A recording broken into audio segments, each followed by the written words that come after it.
En ce jour de la fin mai 2013, le ciel est parfaitement clair et le vent quasi nul. Les équipages des montgolfières les déplient et les gonflent. L'aube pointe son nez. Nous sommes invités à nous approcher de l'engin qui nous est attribué. Le pilote gonfle l'enveloppe en y injectant de l'air chaud produit par la combustion du gaz. La montgolfière a pris une position verticale. Les membres de l'équipage redressent la nacelle qui accueillera les 24 passagers.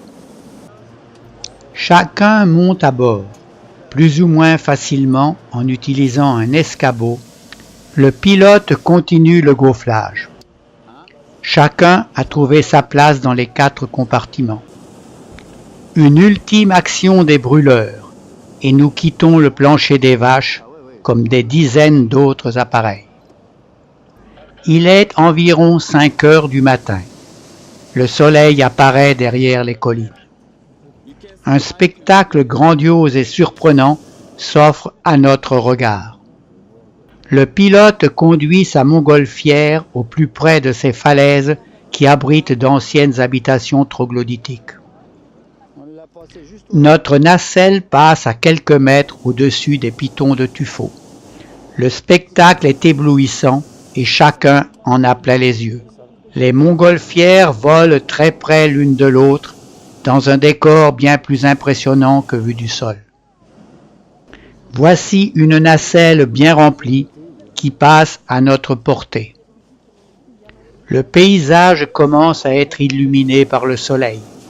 Les montgolfières les plus élevées resplendissent sous ses rayons. Nous continuons notre voyage de vallée en vallée à la découverte de ce relief si particulier à la région.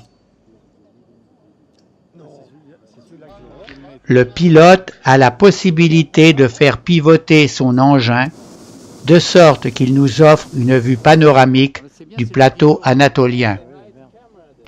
Après avoir pris de la hauteur, nous découvrons ces vallées dont les bords offrent un relief tourmenté et taillé dans cette masse de roches blanches.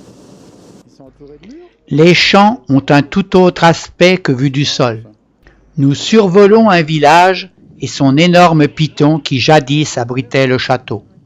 Un renard sort de sa cachette.